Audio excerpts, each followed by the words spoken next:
Nah, makanya pilihlah kalau cari investor, pilihlah yang mungkin kalau bisa tentunya idealnya adalah.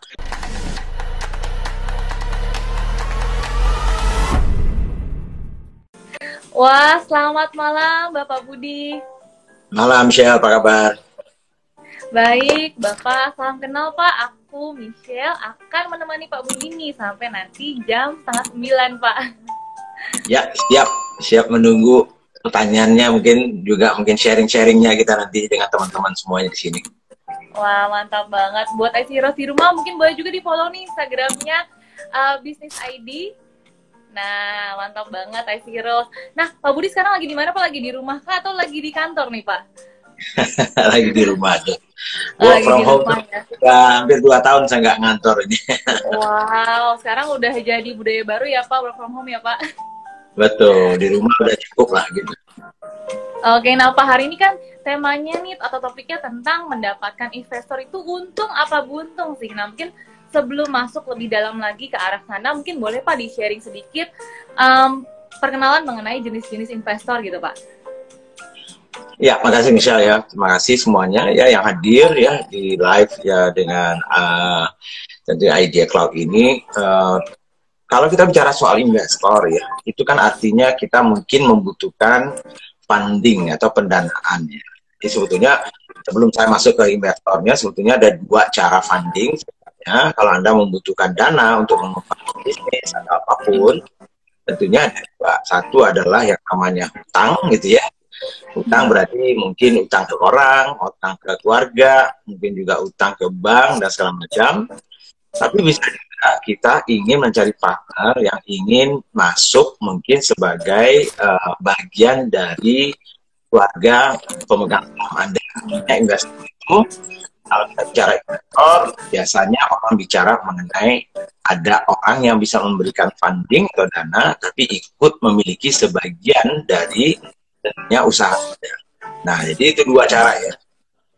Nah, investor ini macam-macam sebetulnya kan ya. Investor itu mulai dari kalau Anda itu masih kecil gitu ya, apakah sudah lebih besar. Jadi kalau yang awal-awal itu biasanya investor itu banyak sekali, itu investor itu adalah diri kita sendiri, itu adalah investor juga.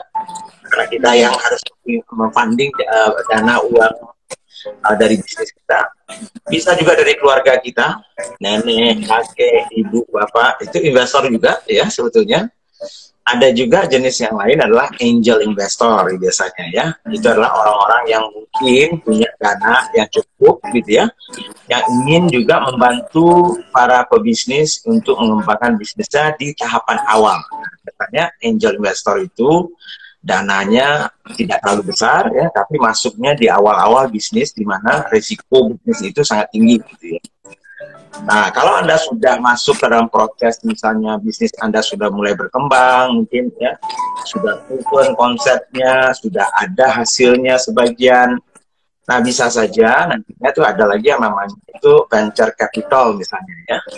Nah, venture capital itu sebetulnya adalah orang yang mengelola ya dana-dana dari orang institusi atau orang yang punya dana banyak dikelola oleh mereka dan diinvestasikan ke bisnis yang cocok untuk mereka untuk bisa mendapatkan keuntungan gitu ya. Jadi venture capital. Nah, venture capital ini biasanya juga masuknya di tahapan lebih awal, gitu. Tapi lebih, kalau tadi yang paling awal itu mungkin keluarga kita sendiri, teman. Yang kedua adalah investor. Yang ketiga adalah venture capital mungkin ya, VC ya. Kemudian lebih stabil bisnisnya biasanya ada yang lebih besar bentuknya venture capital itu namanya private equity ya, PE namanya ya. Nah, itu biasanya bisnis yang dicari itu yang lebih stabil, lebih besar, dan pendanaannya itu cukup besar lah, biasanya $20 juta ke atas gitu ya. Nah, kalau misalnya di atas itu Anda pengen lagi ya mencari investor, bisa juga investor strategis namanya ya. Kalau saya cerita tadi angel investor, venture capital, private equity ya, itu biasanya financial investor. Jadi mereka itu punya menanamkan dana ke tempat Anda, tapi mereka harus keluar nantinya. Jadi mereka harus jual kembali nantinya ya investasinya mereka itu untuk mendapatkan keuntungan.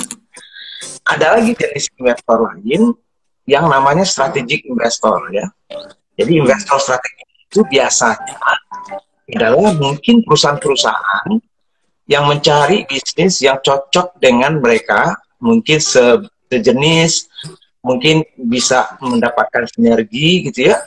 Jadi misalnya ya, waktu saya dulunya menjual ya bisnis susu SGM anak-anak itu dulunya, aku menjualnya itu ke investor strategis ya, Danone. Danone itu perusahaan dari Prancis gitu ya, yang membeli Aqua juga ya. Kemudian mereka membeli SGM dulunya. Itu investor strategis itu biasanya mereka tidak memikirkan untuk menjual kembali gitu. Namanya biasanya ya, sedangkan investor yang tadi itu venture capital private equity itu biasanya mereka pasti ya, bukan biasanya lagi, pasti harus keluar gitu. Rata-rata 5-7 tahun mungkin mereka akan sama Anda. Setelah itu mereka wajib keluar karena mereka harus mengembalikan uangnya itu kembali ke investornya mereka sebetulnya. Nah, terus mengelola uang orang lain. Nah, terakhir tentunya investor lain adalah investor publik ya. Jadi kalau Anda ingin membawa bisnis Anda masuk ke bursa efek, misalnya ya, menjual sahamnya ke publik, IPO, nah berarti investor Anda adalah investor publik gitu ya. Nah, itu macam-macam jenisnya, tahapannya juga biasanya investor kalau sudah masuk investor publik, biasanya tahapannya sudah di atas, ya sudah lebih stabil. Tapi kalau Anda awal-awal itu biasanya keluarga, kakak, abang, termasuk juga angel investor. Gitu, Michelle. Oke. Wow, ini udah banyak banget jenisnya ya, Pak. Tapi mungkin Pak untuk teman-teman yang mungkin punya usahanya adalah UMKM nih Pak. Itu biasanya kapan sih Pak kita sudah mulai consider untuk mencari investor? Apakah di awal ataukah di pertengahan bisnis kita atau ada kondisi tertentu gitu Pak yang membuat kita harus sudah mulai consider untuk mencari investor? Ya, sebetulnya kalau saya sih ya tergantung masing-masing kita ya. Jadi misalnya kadang-kadang ada juga teman-teman ini mungkin punya ide misalnya ya. Mereka punya ide, punya keahlian. Misalnya ambil contoh dia punya resep masak yang enak banget. Yang unik gitu ya. Dia bisa menjalankan itu, tapi dia nggak punya modal ya.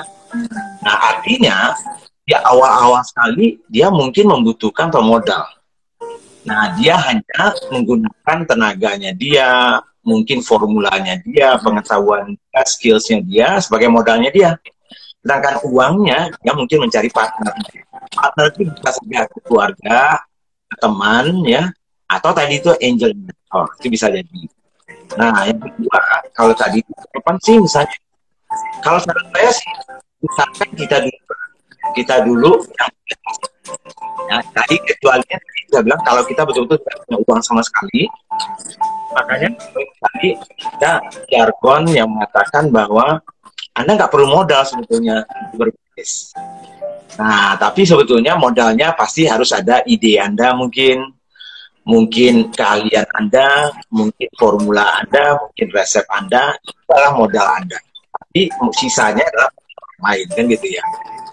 Nah, jadi kalau saran saya sih, kalau di awal-awal Anda sudah mulai mencari modal, tentunya nilai dari bisnis Anda itu masih sangat kecil. Atau nilainya ya artinya Anda harus berbagi lebih banyak ya bisnis Anda itu dengan orang lain karena nilai bisnis Anda di awal-awal masih kecil gitu. Nah, saran saya adalah jalankan dulu bisnisnya, mungkin ya.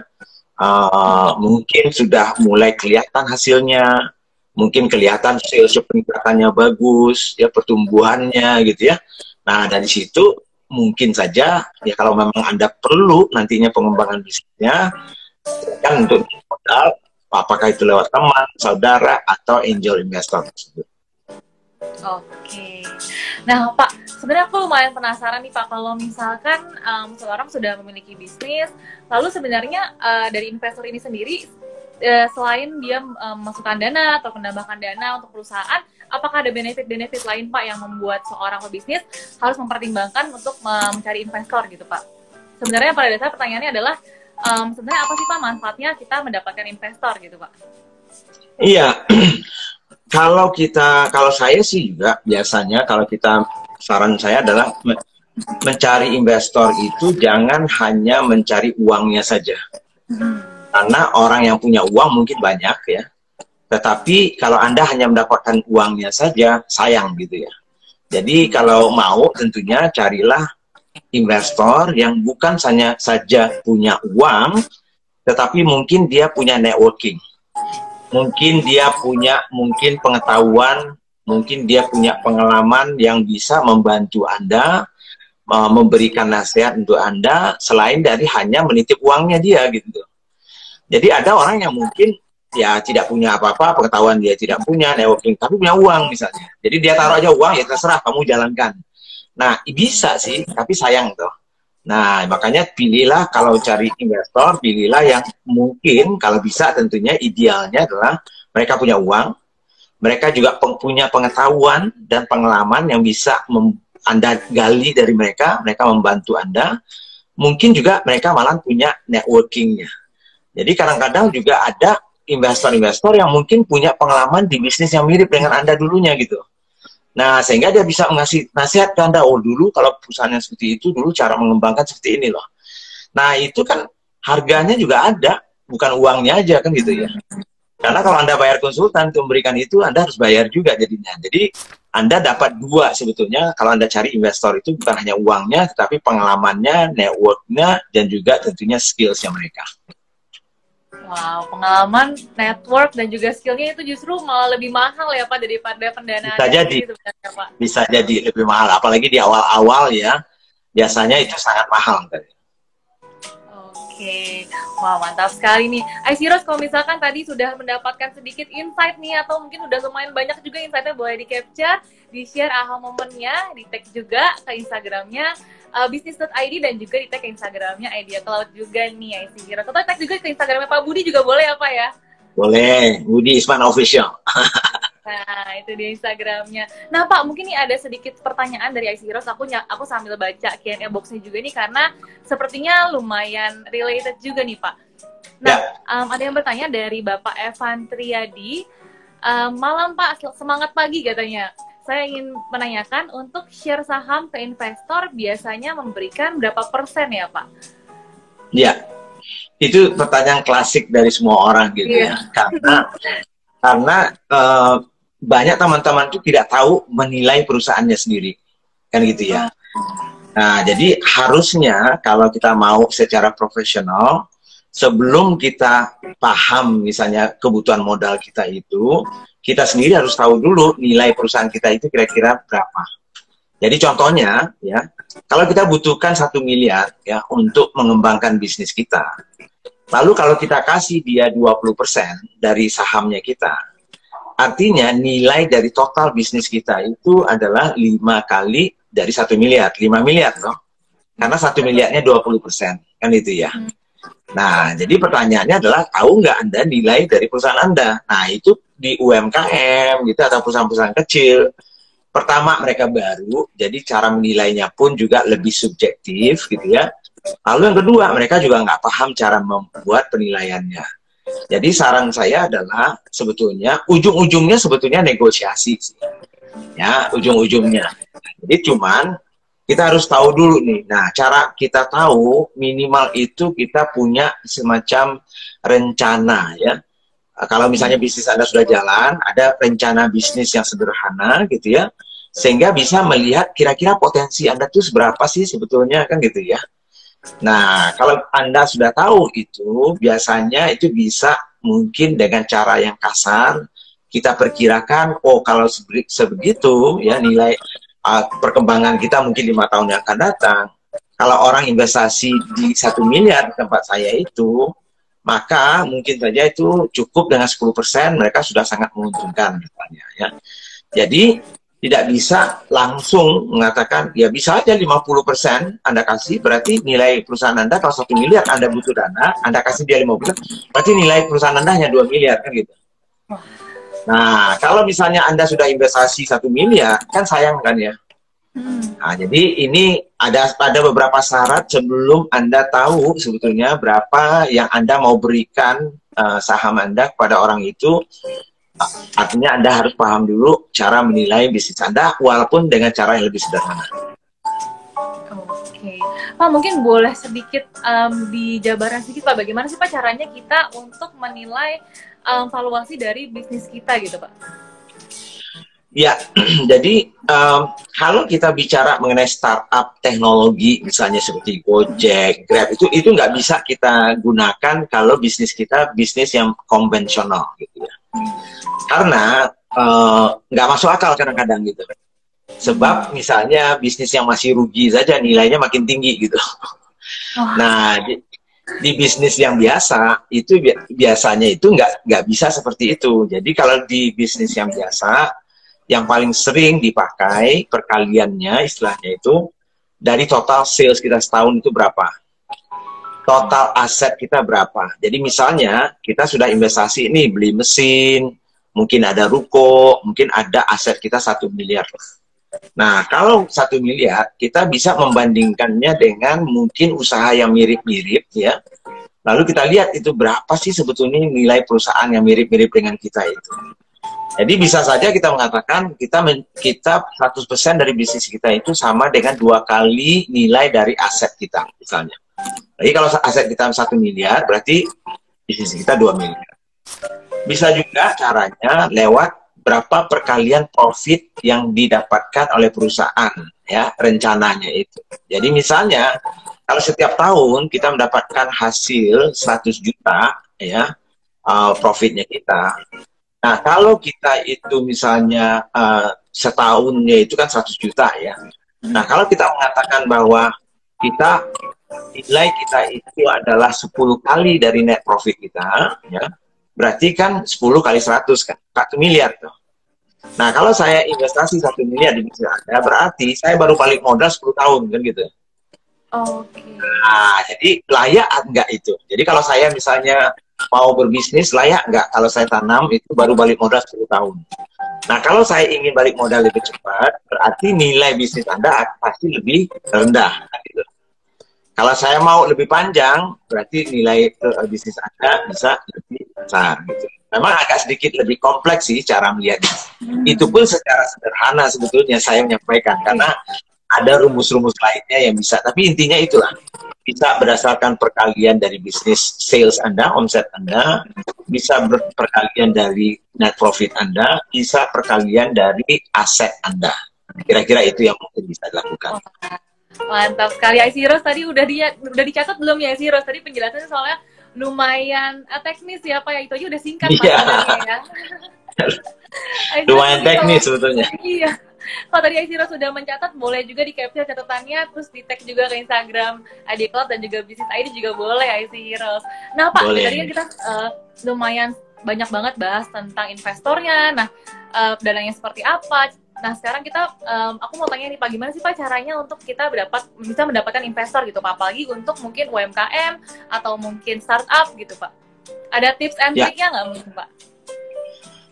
Ya, kalau saya selalu mengatakan di Instagram saya, di feed-nya, di posting saya selalu bilang gini, sebetulnya duit itu banyak sekali di dunia ini berserakan gitu.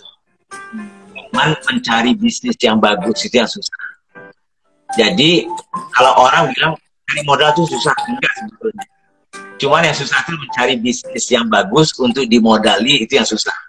Nah, artinya apa?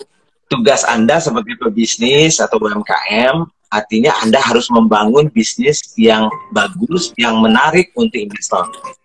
Nah, yang menarik untuk investor apa? Banyak kriterianya. Tapi salah satunya misalnya, Anda harus punya bisnis di kategori yang menarik dan potensi untuk berkembang. Jadi kalau kategori bisnis Anda misalnya wartel misalnya ya, nah nggak ada orang yang mau modali gitu, wartel itu udah mau mati kan. Tapi kalau bisnis Anda di teknologi sekarang ini, wah banyak mungkin yang mau modali. Bisnis Anda mungkin di kesehatan sekarang, oh banyak yang mau modali misalnya. Jadi lihat bisnis kategori Anda itu satu yang pertimbangannya. Yang kedua adalah pertumbuhan. Seberapa cepat Anda bisa tumbuh setiap tahunnya, setiap bulannya, itu juga akan menentukan orang tertarik atau tidak. Semakin cepat pertumbuhan Anda, pasti investor akan semakin tertarik. Kalau di awal-awal, jadi itu yang biasanya saya lihat, pertama kategori bisnisnya itu menarik atau tidak. Yang kedua, potensi untuk tumbuhnya tinggi atau tidak, ya. Lalu yang ketiga, biasanya, ya, kalau yang baru-baru banget nih, yang masih kecil, adalah timnya. Siapa timnya? 3 itu harus cukup. Nah, jadi saya nggak akan melihat profit dulu gitu. Karena kalau sebagai investor, biasanya profit itu ya proses ya, proses. Saya tidak berharap misalnya sebulan 2 bulan itu langsung profit, malah setahun. Biasanya kalau dulu saya misalnya kalau kita membangun sebuah bisnis itu tahun 2 tahun itu belum profit itu biasa aja kan itu. Lihat aja sekarang ini misalnya Bukalapak sudah IPO, dia masih sudah berapa tahun ya? Sudah 10 tahun mungkin. Tapi masih rugi aja kan toh, belum profit. Tetap aja nilai tinggi kan itu ya. Nah, jadi artinya bagi si investor, asal ada rencana Anda, ya jelas rencananya, kategori bisnisnya bagus, dan yang paling penting di awal-awal itu adalah Anda punya tim atau Anda sendiri dianggap sama investor mampu nggak menjalankan bisnis ini. Jadi saya lebih melihat orangnya dan timnya sih di awal-awal kalau bisnisnya masih kecil. Oke, wah berarti tadi yang Bapak lihat tuh biasanya kategori bisnisnya, lalu potensi pertumbuhannya, dan juga timnya ya Pak ya? Ya, nah, betul sekali. Kalau untuk dari sisi potensi pertumbuhannya, itu kan Bapak tadi sempat bilang potensi pertumbuhan itu besar atau tidak. Nah, biasanya itu dilihat dari mana aja sih Pak, kalau dari sisi sudut pandang investor? Ya, jadi makanya saya tadi di awal kan saya sampaikan, kalau kita mau mulai bisnis itu coba aja dulu, kan ya. Coba dulu dilihat kira-kira istilahnya kalau di dalam teknologi itu istilahnya traction ya. Traction itu seberapa cepat dari bulan ke bulan kita bisa tumbuh gitu ya.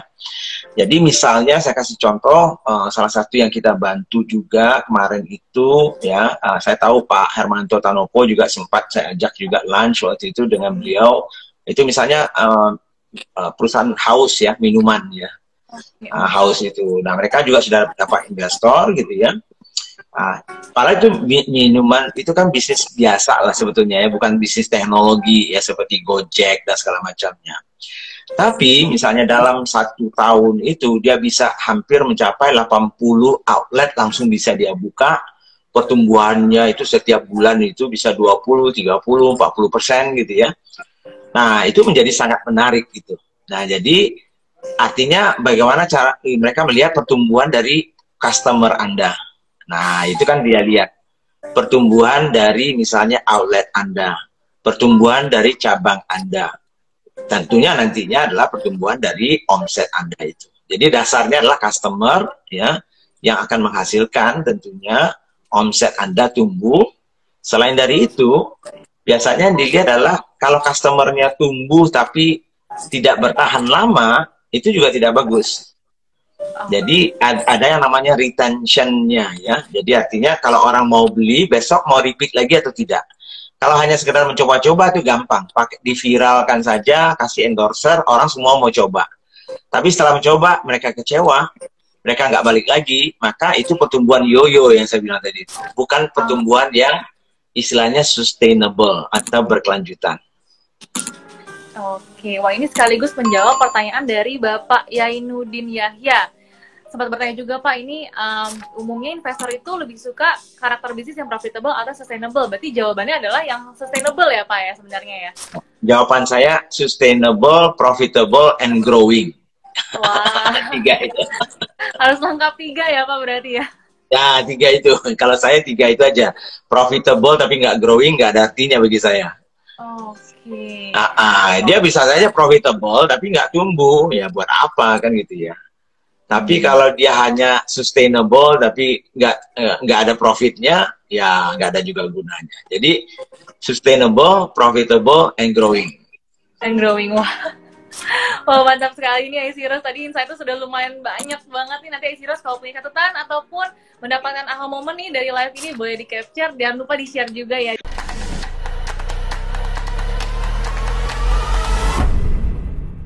Nah, jadi padahal Anda butuhnya cuma 1 M.